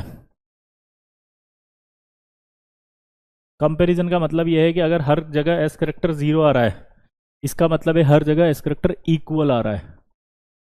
हर जगह 0 आ रहा है तो 0 उसकी वैल्यू नहीं है, वो कंपेयर कर रहे हैं अपन की हर जगह 0 मतलब हर जगह इक्वल है, हर जगह इक्वल आ रहा है, हर जगह क्या आ रहा है, इक्वल। और आपको पता है हर जगह एस कैरेक्टर अगर इक्वल होगा तो हर जगह बॉन्ड लेंथ इक्वल होगी, और हर जगह अगर बॉन्ड लेंथ इक्वल होगी तो कभी भी sp3d2 में एक्सियल इक्विटोरियल नहीं होगी। तो आपका बहुत बड़ा डाउट 11th का हटा दिया मैंने, जिसमें आपको कभी ये नहीं समझ में आया कि यार एक्सियल इक्विटोरियल कैसे देखते हैं। अब देखो इसमें कभी एक्सियल इक्विटोरियल नहीं होगी क्योंकि यहाँ एस कैरेक्टर हर जगह 0 बराबर आ रहा है, 0 आने का मतलब। इशिता जी मैं लास्ट में जाते जाते देख लूंगा, अगर कोई सवाल बच गया होगा, है ना, पहले अपन इसको कवर कर लें बेटा, ठीक है इशिता, है ना, पहले मैं जो एक्सप्लेन करने की कोशिश कर रहा हूं वो देखो, क्लियर, बोलो। यहां अगर हम देखें तो sp3d2 की बात करें तो sp3d2 के अंदर जो s करेक्टर होगा, बोलो, वो 0 आ रहा है, इसका मतलब हर जगह इक्वल आ रहा है, हर जगह इक्वल आ रहा है, इसका मतलब ये निकलता है हर जगह बॉन्ड लेंथ इक्वल होगी और हर जगह इक्वल होगी, तो इसका मतलब निकलता है कि यहाँ कोई एक्सियल इक्विटोरियल नहीं हो सकती। क्लियर दोस्तों, यहां क्लियर हो गया था। अब इधर आते हैं, इसमें देखें, अब इसमें क्या हुआ पता है, यहां cos 72 आ रहा है, एस करेक्टर नेगेटिव, क्या, अच्छा इसका हाइब्रिडेशन आपको सबको पता है क्या बोलते हैं अपन, इसका हाइब्रिडेशन बोलते हैं sp3d3, s तो है ही ना, अगर यहां से देखूं तो ये तो नेगेटिव में है, यहां से देखूं तो ये 0 में है, भाई साहब sp3d3 कैसे हो सकता है, यहां तो 0 में है वहां नेगेटिव में है, समझ रहे मेरी बात, कैसे हो सकता है। तो फिर हमने समझाया कि यहाँ d आ रहा है ना हाइब्रिडेशन में, अगर d आ रहा है तो वैल्यू नहीं बताएगा, कंपैरिजन बताएगा। कंपैरिजन बताने का मतलब यहाँ इस करेक्टर अगर क्या आ रहा है 0 और यहाँ इस करेक्टर अगर आ रहा है क्या नेगेटिव, तो यहाँ इस करेक्टर ज्यादा है, यानी एक्सियल में इस करेक्टर ज्यादा है,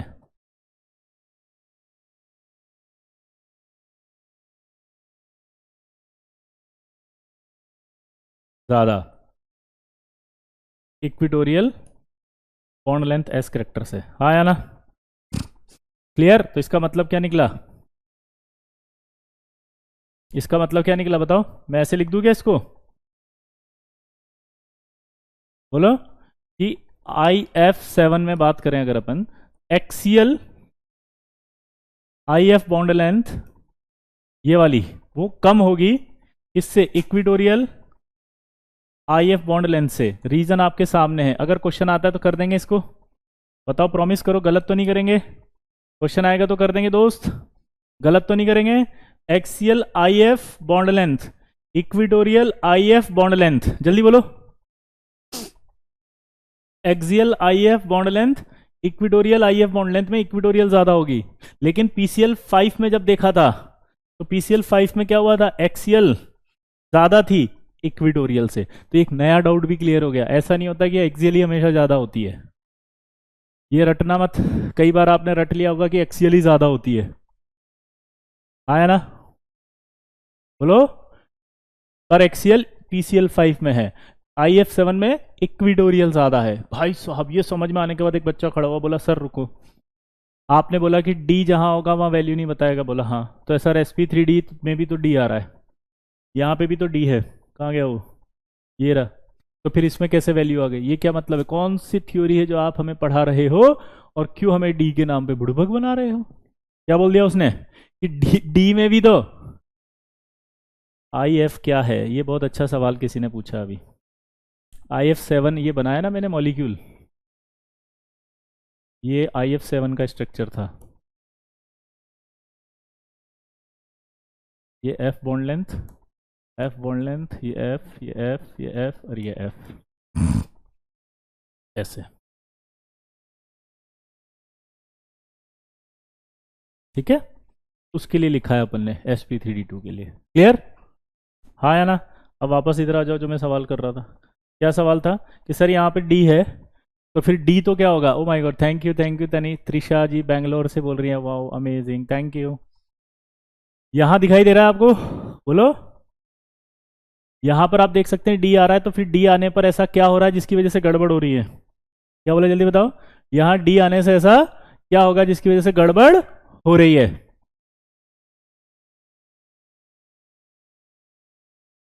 फ्रेंड्स ने कहा डेस्टिनी। क्या बोला? डेस्टिनी। कैसे? क्योंकि डी जो है वो इस 3 में है ही नहीं। देखो आप, SP2 एग्जैक्ट आ रहा है, 33 एग्जैक्ट आ रहा है, इसका मतलब डी नहीं है। यानी कि इस वाले में डेस्टिनी ऐसी थी कि डिस्ट्रीब्यूशन ऑफ डी ऑर्बिटल इतना अच्छे से हो रहा था कि ऊपर डी है ही नहीं इसलिए जीरो आ गया एस, और सॉरी ऊपर एस है ही नहीं इसलिए जीरो आ गया, और नीचे डी है ही नहीं इसलिए एग्जैक्ट वैल्यू आ गई इसकी। इस वाले में डेस्टिनी लग रही है। क्या लग रही है? डेस्टिनी। कि ऊपर डी मतलब ऊपर एस जीरो इसलिए आ रहा है कि है ही नहीं, मिक्स नहीं है, और नीचे डी नहीं है इसलिए SP2 आ रहा है। ठीक है, इसलिए SP3D2 को अलग से लिख सकते थे अपन, इसलिए हमने SP3D2 को ऐसे लिखा SP3DPDZ। अब एक लड़की, पता नहीं नाम याद नहीं आ रहा, तनिष्का था या विशाखा था या याशिका था, कोई एक बच्ची का डाउट था कि हमने SP3D3 को क्यों नहीं लिखा इसकी तरह। तो यहाँ इसको नहीं लिख सकते हम क्योंकि यहाँ डेस्टिनी नहीं है। क्या डेस्टिनी नहीं है? कि यहाँ पर सेपरेट नहीं हो सकता क्योंकि यहाँ हर जगह डी मिक्स है, इसीलिए जीरो और नेगेटिव आ रहा है। वहां पर डेस्टिनी थी इसलिए अलग अलग हो रहा था कि SP2 अलग था, PZ और DZ अलग था। याशिका था शायद नाम, आई थिंक कुछ था, जिसने डाउट पूछा था। मैंने कहा था रुक जाओ मैं क्लियर करूंगा अभी। तो अभी क्लियर हुआ याशिका? जो भी नाम था वो डाउट पूछा था उसने कि SP3D3 में अलग अलग क्यों नहीं कर सकते। ठीक है। दीप्ति, इलेक्ट्रॉन डेंसिटी मतलब होती है इलेक्ट्रॉन जहां पाया जाता है मैक्सिमम वहां ऑर्बिटल कहलाता है, तो उसी जगह जो इलेक्ट्रॉन की प्रोबेबिलिटी को ही अपन एक तरह से उसकी डेंसिटी कहते हैं। ठीक है, हाँ या ना? अरे बोल दो भाई, अरे फील आई कि नहीं आई? बोलो। एक्सीएल पे P0 होगा, S0 होगा तो P0 कैसे होगा? P और D दो मिक्स हैं, P कितना है ये नहीं बता सकते। P कितना है ये नहीं बता सकते, हाँ या ना? देखो क्लियरिटी आनी चाहिए कॉन्सेप्ट्स में। एक बार और ढंग से जब आप इसको पढ़कर आएंगे, ये हमने आज बेंट रूल का आधा पार्ट पढ़ा है, कल हम इसका स्टेटमेंट, इसकी प्रॉब्लम्स कैसे करते हैं, इस पे से जेई में सवाल कैसे आएंगे, वो हम अगली क्लास में पढ़ेंगे। जब आप जब तक कोई डाउट हो तो पूछ सकते हैं, अभी अपने पास है टाइम। एक छोटा सा डाउट सेशन, कुछ अगर चीज समझ में आ रही है तो बोलो। फील आई कि नहीं आई? 2 मिनट और है हमारे पास। कुछ बच्चे कई बार लिखते हैं कमेंट में कि जल्दी छोड़ दे। नहीं बेटा, हमारी क्लास का टाइम है 7 बजे से लेके 8:30 बजे तक। तो जब 8:30 बज जाती है तो हम क्लास को बंद कर देते हैं, क्योंकि अगली क्लास का भी टाइम हो जाता है।